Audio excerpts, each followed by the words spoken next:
صلی اللہ علی محمد صلی اللہ علیہ وسلم۔ ناظرین، پروگرام سیرت النبی صلی اللہ علیہ وسلم میں آپ کو پھر سے خوش آمدید۔ وقفے سے پہلے کیف و سرور کے نور سے معمور ملفوظات آپ سماعت فرما رہے تھے۔ علامہ مسعود صاحب، آپ سے میرا سوال ہے کہ حضور نبی مکرم صلی اللہ علیہ وسلم جب اس جہان آب و خاک میں تشریف فرما ہوئے، آتے ہی سب سے پہلا جو آپ نے عمل فرمایا وہ کون سا ہے؟ انت لما ولدت اشرقت الارض بدات بنورک الافق۔ آپ جب تشریف لائے تو آپ کی کیفیت یہ تھی کہ آپ کے دونوں ہاتھ مبارک زمین پر تھے، اور کیفیت یوں تھی کہ جیسے اپنے بار الہ کا سجدہ فرما رہے ہوں۔ اور یہی وجہ تھی کہ اماں عائشہ صدیقہ رضی اللہ عنہا فرماتی، یا رسول اللہ، آپ اتنی عبادت فرماتے ہیں، آخر اس میں وجہ کیا ہے؟ تو آپ فرماتے، افلا اکون عبدا شکورا، میں اپنے رب کا شکر گزار بندہ نہ بنوں؟ تو وہ سجدے کی کیفیت، پھر نہائے ہوئے ختنہ بریدہ اور سبز کپڑے میں لپٹے ہوئے، جیسے بالکل مالک کل نے تیار کر کے بھیجا ہو، اور پاکیزہ ترین۔ اور آپ کی والدہ فرماتی ہیں کہ بالکل ہمیں کوئی ایسا معاملہ جو بچے کی پیدائش پہ ہوتا ہے کہ اس کے لیے تردد کرنا پڑتا ہے، ایسی کوئی ضرورت پیش نہ آئی ہوئی، سرما لگے ہوئے، اور ایسے جیسے کسی نے جو ہے وہ بڑے خوبصورت پیار سے جو ہے وہ تیار کر کے ہمارے گھر میں ان کو جو ہے وہ بھیج دیا۔ سبحان اللہ، ماشاءاللہ۔ آپ کے والد گرامی جناب حضرت عبداللہ رضی اللہ تعالیٰ عنہ، آپ کا تو سایہ آپ کی ولادت کے وقت آپ کے سر پہ نہیں تھا، تو آپ کے جو والد تھے، سرپرست تھے، وہ آپ کے دادا حضرت عبد المطلب رضی اللہ تعالیٰ عنہ۔ تو آپ کا نام نامی اس میں گرامی محمد صلی اللہ علیہ وسلم، یہ آپ کے دادا جان نے آپ کا نام تجویز؟ میاں صاحب، یہ فطری امر ہے کہ جب بچے کی پیدائش ہوئی تو خوشخبری سنانے کے لیے بھیجا گیا۔ اب والد گرامی تو تھے نہیں، تو دادا جان کو جا کر بتایا گیا۔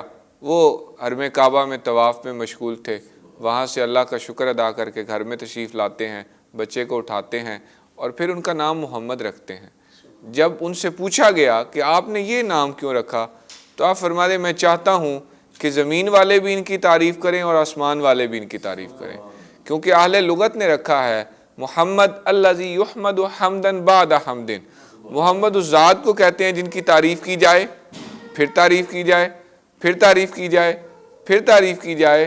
انسان تعریف کرتا رہے اور ہر بار تعریف میں ایک نیا ہی لطف ہو، ایک نیا ہی جو ہے وہ اس میں سرور ہو۔ اس لیے تو کسی نے کہا تھا کہ اس رحمت عالم کا قصیدہ کہوں کیسے، جو مہر عنایات بھی ہو ابر کرم بھی، کیا نظر کروں اس کے لیے جس کی ثنا میں سجدے میں ہو الفاظ بھی، سطریں بھی، قلم بھی۔ علامہ ربانی صاحب، ماشاءاللہ حافظ مسعود صاحب نے بڑے خوبصورت انداز میں ولادت باسعادت کے بعد آپ کا نام نامی اس میں گرامی جو آپ کے دادا جان نے رکھا محمد صلی اللہ، کتنا خوبصورت نام ہے کہ نام لیتے ہی دونوں ہونٹ انسان کے آپس میں مل جاتے ہیں۔ تو کوئی بھی انسان اللہ کے محبوب صلی اللہ علیہ وسلم کا نام نامی بغیر چومے لے نہیں سکتا۔ اللہ نے نام ہی جو ہے وہ ایسا اپنے پیارے کا رکھا ہے، سبحان اللہ۔ تو دیکھیے، حضور نبی رحمت صلی اللہ تعالیٰ علیہ وسلم کی اس کائنات میں جلوہ گری کے لمحات، وہ سہانی گھڑیاں، آپ کی ولادت طیبہ کے واقعات آنے والے بہت سے اشکالات اور ابہامات کا جواب بھی ہیں۔ آپ کا ارشاد کریم ثم وقع علی الارض معتمدا علی یدیہ، یہ آپ کا آنا اس کائنات میں سب سے منفرد تھا۔ کوئی بچہ دنیا میں ایسے نہیں آیا جیسے حضور تشریف لائے ہیں۔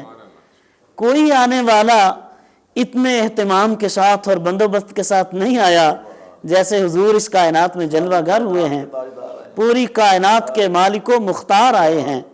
ثم حضرت سیدہ طیبہ طاہرہ حضرت آمنہ فرماتی ہیں، میرا بیٹا اپنے ہاتھوں کو ایسے زمین پر رکھ کر یہ شاید زمانے والوں کو بتا رہا تھا لوگوں میں اپنے مالک کے حضور سجدہ کرتے ہوئے اس دنیا میں آ رہا ہوں۔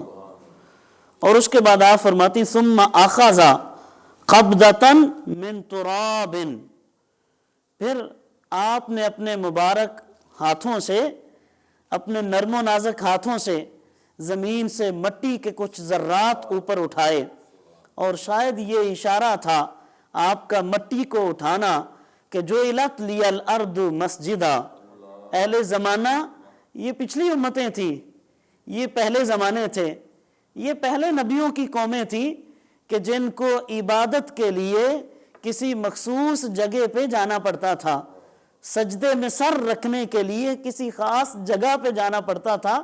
اپنے نرم و نازک ننھے ننھے ہاتھوں میں آپ نے مٹی کے ذرات کو اٹھا کر اعلان کر دیا تھا، اہل زمانہ آج کے لیے میرے رب نے میری ولادت کی وجہ سے پوری روئے زمین کو مسجد بنا دیا ہے، جہاں تمہارا جی چاہتا ہے تم سجدہ کر سکتے ہو۔ اور دوسرا اعلان یہ تھا، آنے والے ابہامات اور اشکالات کا جواب یہ تھا کہ معاذ اللہ ایک زمانے میں لوگوں نے یہ کہنا تھا کہ عام لوگوں کی طرح معاذ اللہ انبیاء کرام علیہم السلام 20 کائنات سے جلوہ تشریف لے جانے کے بعد ان کی کیفیت معاذ اللہ اسی طرح ہے۔ اب یہ دیکھیے حضور نبی رحمت صلی اللہ تعالیٰ علیہ وسلم کا اپنے دست انور میں، دست شفا میں مٹی اٹھانا اس طرف بھی اشارہ تھا کہ ان اللہ حرم علی الارض ان تأکل اجساد الانبیاء، اے لوگوں تم کیا بات کرتے ہو، حضرت سیدنا آدم علیہ السلام سے لے کر حضور نبی رحمت صلی اللہ تعالیٰ علیہ وسلم کی ذات کریمہ تک جتنے بھی انبیاء اور رسول اس کائنات میں جلوہ گر ہوئے ہیں، اللہ نے اس مٹی پر حرام کر دیا ہے کہ وہ انبیاء کرام کے مبارک جسموں کو کھائے یا ان کو کوئی نقصان پہنچا سکے۔ اور اس کے بعد سیدہ آمینہ رضی اللہ تعالیٰ عنہ فرماتی ہیں وَرَفَعَ رَأْسَهُ إِلَى السَّمَاءِ، پھر میرے محبوب نے اپنے سر انور کو آسمان کی طرف اٹھا کے اعلان کر دیا تھا، اہل زمانہ اگر تم اس کائنات میں عزت کی زندگی جینا چاہتے ہو، آسمانوں کے رب سے اپنا تعلق مضبوط کر لو، اللہ رب العزت سے اپنا تعلق مضبوط کر لو۔ یہ حضور نبی رحمت صلی اللہ علیہ وسلم کی اس کائنات میں جلوہ گری کی وہ نور نور گھڑیاں تھیں۔ آپ جس حوالے سے ان کا تذکرہ کریں آپ کے پاس وقت ختم ہو جائے گا، زندگیاں ختم ہوئیں اور قلم ٹوٹ گئے، تیرے اوصاف کا ایک باب بھی پورا نہ ہوا۔ ناظرین، نور و سرور سے معمور گفتگو آپ نے سماعت فرمائی۔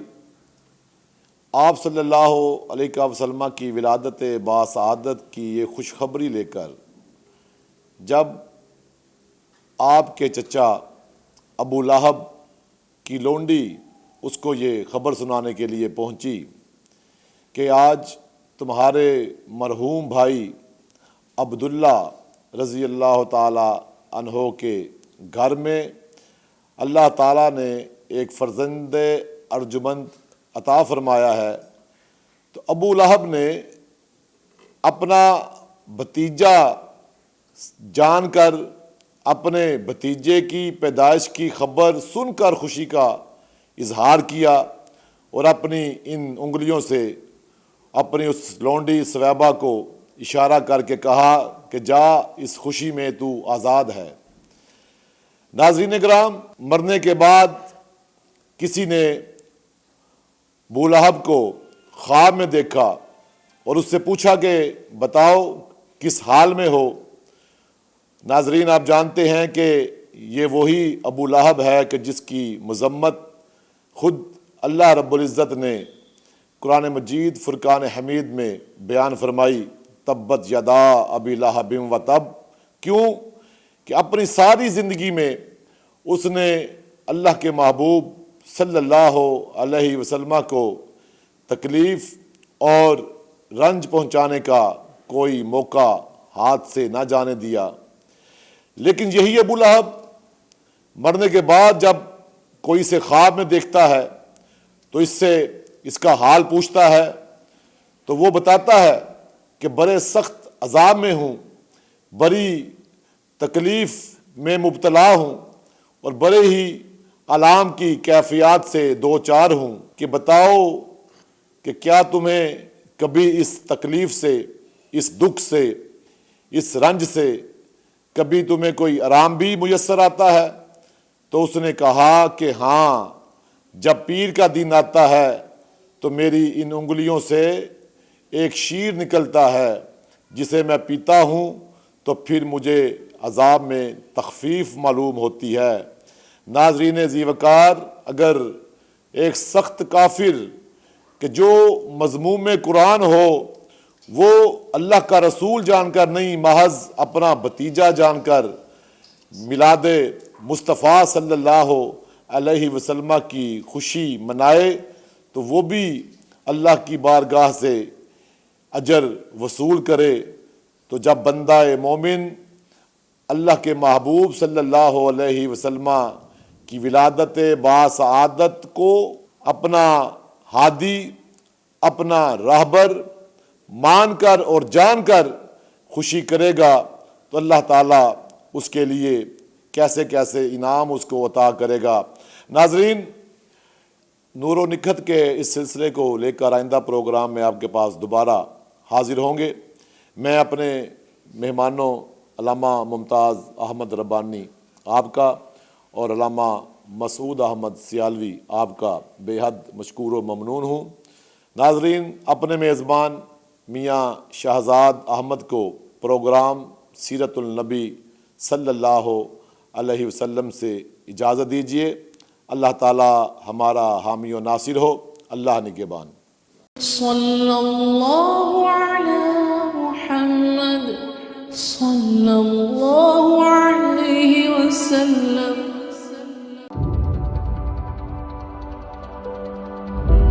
Studio 99 Production House.